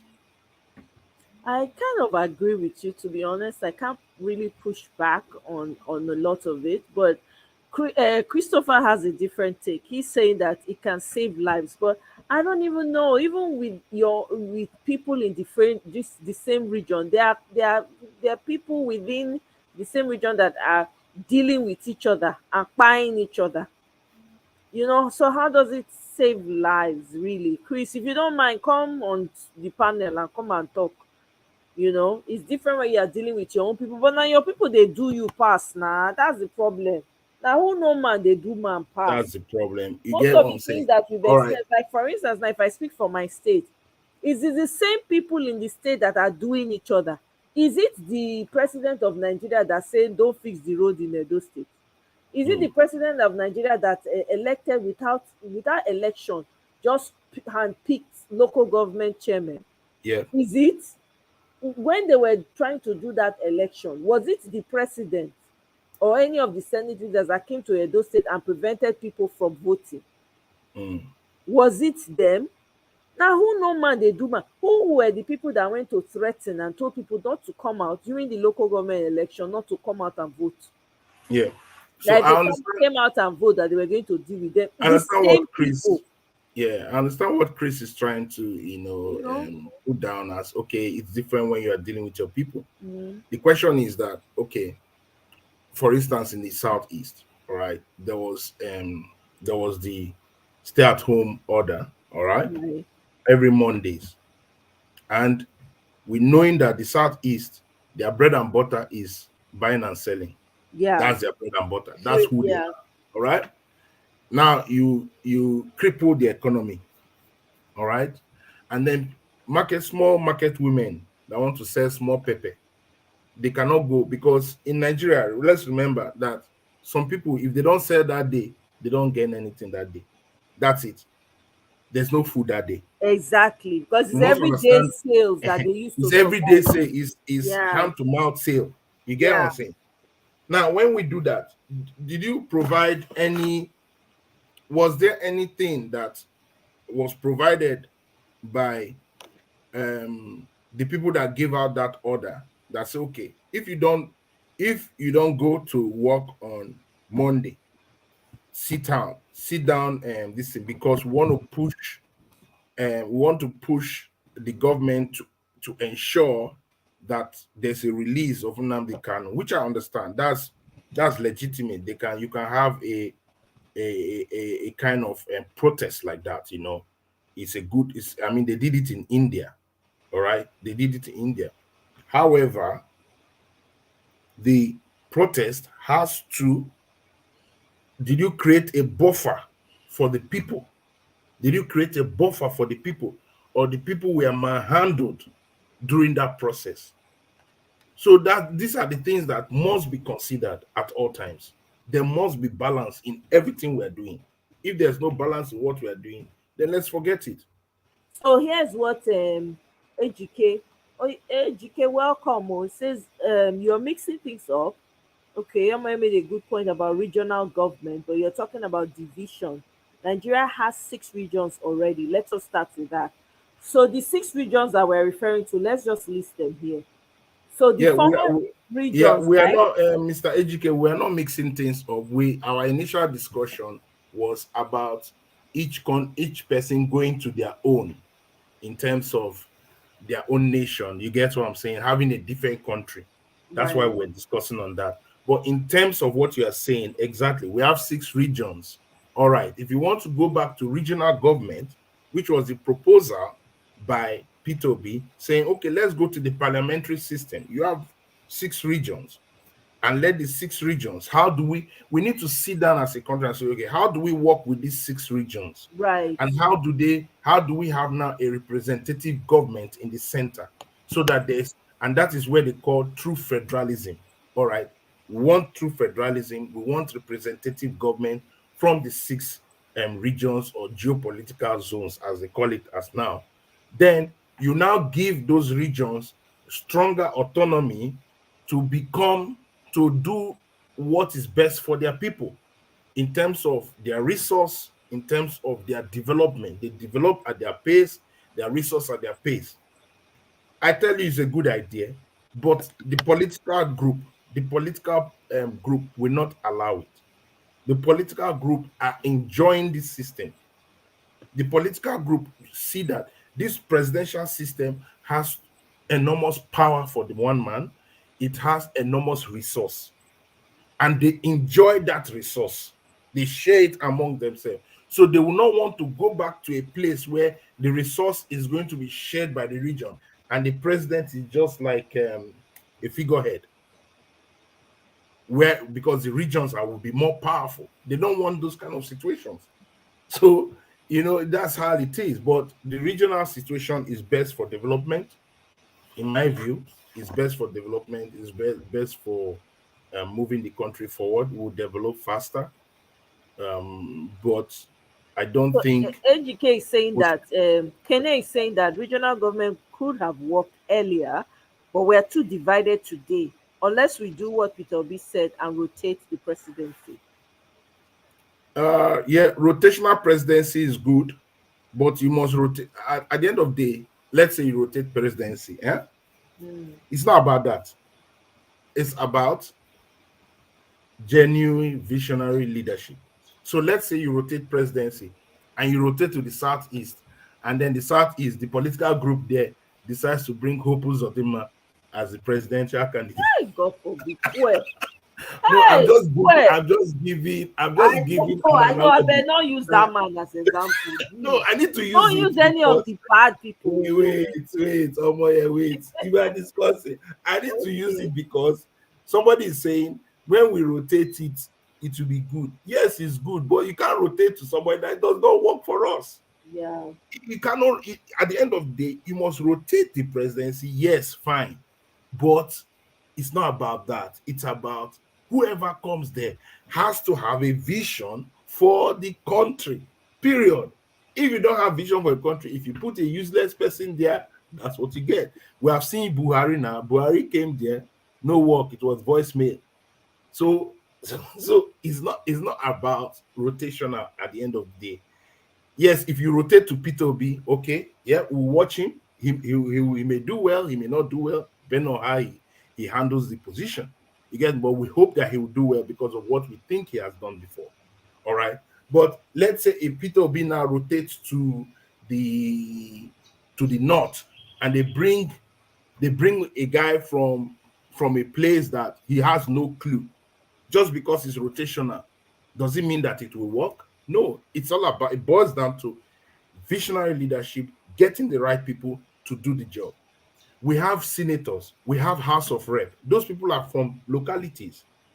What has that senator done in your locality? What has that House of Rep member done in your locality? The other day, they were complaining about Senate minority whip and Senate minority leader and shouting in the to Akpabio. And I laughed. I said, look at these people. When it was about cars to buy, none of them were shouting. Exactly. When it was about their own, Sending money, collecting email, the prayers that were they got in email. their email, none of them were shouting and saying, no, that is wrong. So they should not. So at the end of the day, we have a leadership problem, which is the truth, and I think it's something we need to now discuss. How do we work on our leadership problem right from the school level to the university level to any other level? Because we have a leadership problem in Nigeria. Most people that talk now, by the time look at one of the guys that was talking now, he's the communication and whatever strategic person for Tinubu. Now he's talking a different thing. He has seen money. All right. So yeah, 6 regions under one Nigeria, just like in the UK. But the UK has good leadership and policy. The UK has good leadership and policy that directs them. So if a person messes up, an MP messes up, he can be taken to the courts. If an MP messes up, he can be taken to court. But here, nobody takes anybody to court. If you go to the court, they'll give you 2 judgments. Exactly. And you don't know which one is correct. We have seen it in Nigeria. So yeah, but educate, you say we have to start first. What do you mean? I mean, the thing is that I agree with Sid, without good leadership at the top, to even share the thing, to say, okay, let's even try it first. Where is the leader that will do it now? That's the problem. Because this, wait, Alhaji one I get for DSO, he's ready to buy there. You don't understand? He's milking it already. Now he wan sit down now say he wan talk region. He no go like, he won't listen. Who will talk to? Who will he listen to? Who will he listen to? Who has his ear? no, Nobody okay. has his ear. Let's Everybody that is around him, they are all psychopaths. They are all licking his feet. but he was part of the Nadeco, eh? He was also part of the Yoruba thinking group. What they call them? The Yoruba Afenifere. nation. Yes, the Afenifere. All right, he was part of that Yeah. whole group. And what is the main mantra of that group? The main mantra of that group is true federalism, is it not? Pa Adebanjo, they're always talking about Yes. it. So Tinubu is coming from a group that their main mantra is regional government. All right. Yeah. Now he's president. You expect him to put it front and center. But the vice president he has, when they asked him during the primaries about regional government and creating federalism, making sure that the 6 geopolitical zones can thrive in terms of what we originally had, do you know what he said? There's videos about it. The vice president, current vice president now, what's his name? Shetima. Shetima said,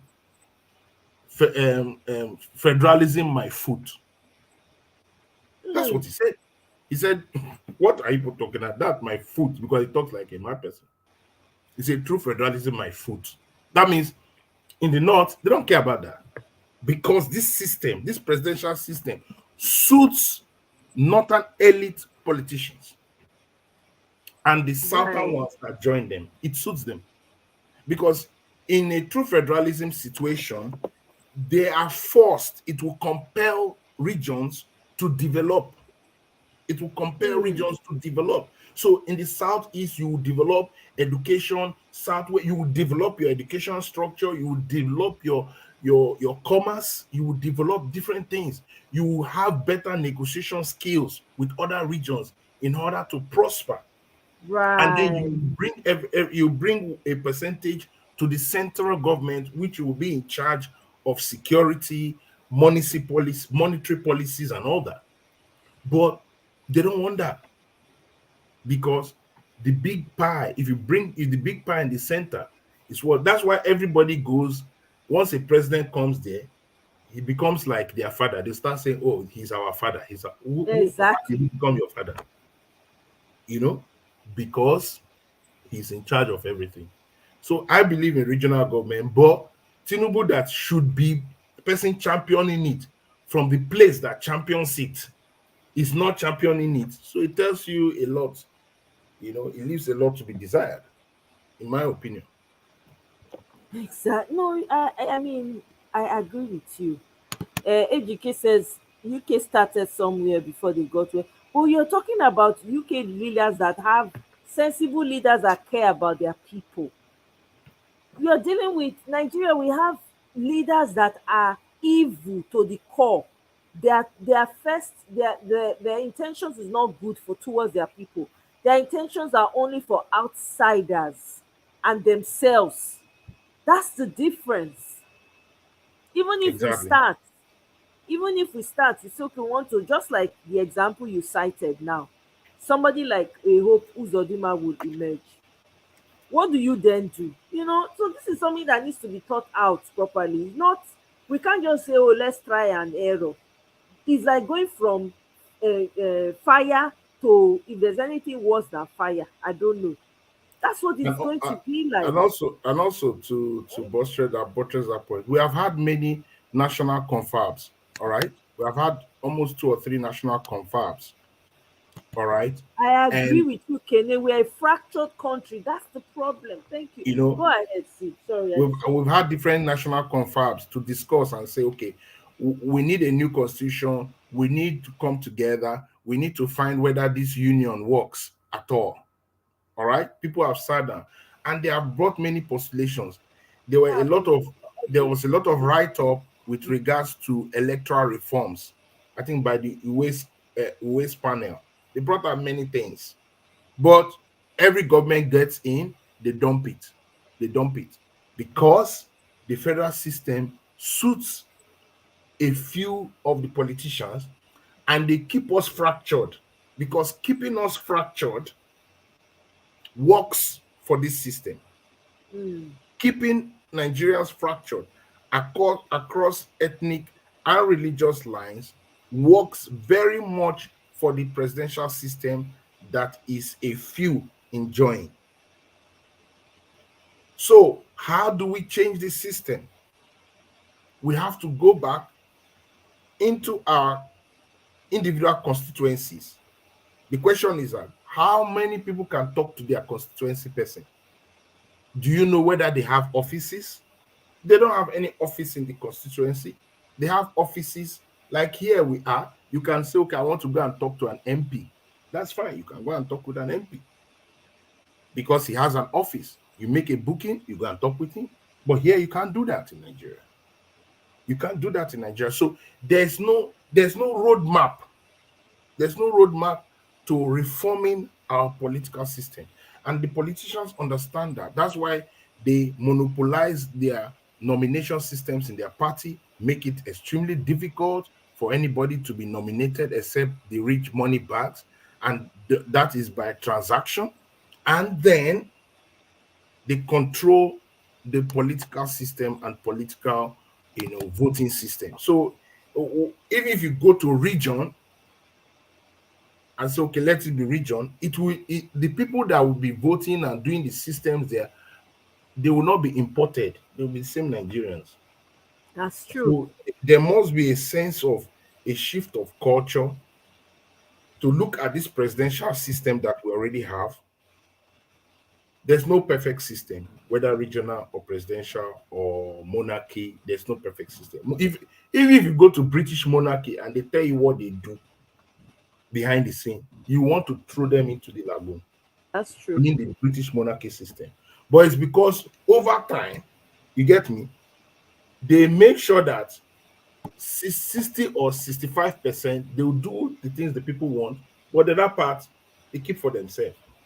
So Nigeria, because they understand that at the end of the day, Britain matters. So we need to have leaders that understand Nigeria matters, Nigerians matter, and because of that, even if I have to give 40% to these oligarchs, all right, I still have 60% to work for this country. But the politicians we have, they want 100% for themselves, period. And that is the problem. All right. There's no country where the politicians are not getting something for themselves. But the thing is that the percentage is where you see, okay, he used 70 or 80% to work for the people. The people will be happy. They don't care if you have 20% in your I'm pocket. telling you, nobody will ask. They don't even care. That's They the don't truth. even care. Nigerians don't care. As long as Nigerians are not even asking for too much. You know, if you give Nigerians security, because security don't become real issue now. Security, light, water, good roads. Nigerians will look for money for themselves because Yes. they are natural, instinctively entrepreneurs. Yeah. So they go look for money, they go hustle because Yeah. way clear. But when you're not So even doing anything at all, they I told literally have someone, to dig themselves no, out of a hole. that's why I was very sad that Obi did not win, because Obi had one agenda, Obi and I knew won, that. no, Obi won. I He mean, was I mean, trolling. Obi won, but they robbed him. So because Obi needed, there's something he always said. He said, "I'm going to solve power. This power issue, I'm going to solve it." He went to Egypt. He went everywhere. He needed to solve this problem. How is it that a country cannot have power? People have been born, died. There's no day we say, okay, Nigeria, we have actually left. There's consistent power in Nigeria. Nobody can. I mean, are we a strange country? Even some worse countries, they have it. Wow. So Obi saying, I will do that. I knew that. Look, Peter Obi, even if you only do power, Nigerians will celebrate you die. They will tell you that you have done everything. I'm I mean, telling you, just power. this So security, not the to be a very, security, because people's lives are at stake. They kidnap them, they look for more. Now they say that they use bag of rice, say they do ransom now. Bag of rice. They demand for, hey God. even kidnapper no say hunger don't reach. Kidnapper no say Wow. hunger reach. This thing will touch everybody. I think we said it. The Yeah. hunger in the land will touch everybody. Even kidnapper will now tell people, you know what, we are not kidnapping you. People should come back to farm. Farm, yeah? Give us some of this, then you people take this side. They have to come to that arrangement. Because there is hunger in the land. Your money means nothing. 100,000 means nothing. 200,000 means nothing. It will be finished in 1 week. Rental increases. People can't go to work. So the reality is dawning on us. But my problem is that can these real things trigger Nigeria? trigger Nigerians to say, you know what? We need to occupy Nigeria. We need to occupy the Senate House. We need to just sit in front of the gate. If they want to shoot us, they should shoot us. I'm The telling senators need to. you. So we're at that point. And like we're saying, the only reason why Kano and all this place will agitate is politics. It's not about poverty. It's only the South. The South needs to move now if poverty becomes much. Move and say, you know what? We are done. We cannot do it. And the people that can push that are not strong, which is the labor movement. The labor movement are the people that are the workers. Alatenuje, those ones are people. Don't be mentioning their name. Those people are useless to themselves and to their generation. I'm telling you. So who will help them? NLC that wants to go on strike for unity they happen, they don't give them brown envelope, they go keep quiet. I never see such nonsensical, dumb people in my life before. Well, it's okay. Omo, I need to go. And thanks for having me. No, and, thank you. Now you I go thank you because now you help me parry. Now you help me finish work for here. Honestly, I really appreciate you coming on. I feel honored. Thank you so much with your I wealth appreciate of you knowledge. more for giving out your time and to enable us discuss some of these issues. And I believe that all these things we are saying, people are listening, people are hearing, and we can't stop until we see real change in the country. It's So thanks. thank you. I appreciate it so much. Have a wonderful night. Thank you. I'm gonna be ending the show too as well very soon. Guys, thank you very much. Nigerians, wake up. Hey God. Kano people, please, if a Kano person, salute to you. You understand? I don't even care that okay, they should have come out, this one, that one. You know what? I'm happy that they're even making the effort, that they are standing and saying, no, you can't just take what is ours away from us. I'm happy, I'm pleased to see that. That gives me joy. That's all. If every state in Nigeria at least stood for their own and say, not in my state, we no go let that happen. You see how these things can change? If every state for Nigeria take this one stand, yeah, I get it. The south, the north, there's a different way of treating them. But there's a way we can tap into what's going on in the north. I'm serious. I hope that the north continues. Kano, my Kano people, I hope that you continue in this, and hopefully other states will wake up. Eh? This kind suffer is not normal. The mental health issue that is piling up on us, it's gonna take generations to heal. My God. Anyway, NLC has never been relevant in Nigeria. The people has to carry, they have to carry the mantle and advocate for the justice. Absolutely, I agree with you, Kenneth. I sincerely agree with you. So abeg, na here I go end am. I just wanted to come and so that we can talk about this Kano thing.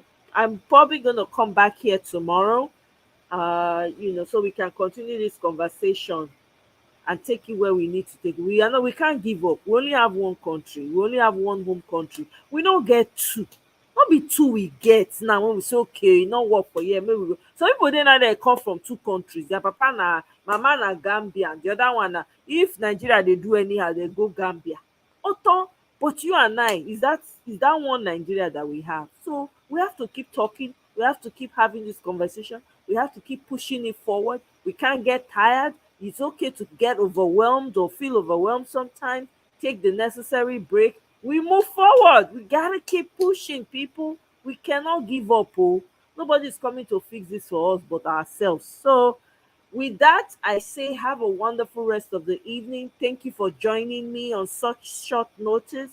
I apologize again. I could have been here earlier at 6 p.m., but I got caught up with work. But I'm glad that we're able to do it at least for 2 hours. So thank you, Kene. Thank you, Tony Sal. Thank you very much. AGK, thank you. Thank you so much. Joe for Chris, thank you. Thank you all so much. Seed, special thanks to you and shout out. Have a wonderful night, everyone, and I'll see you on my next one. Bye.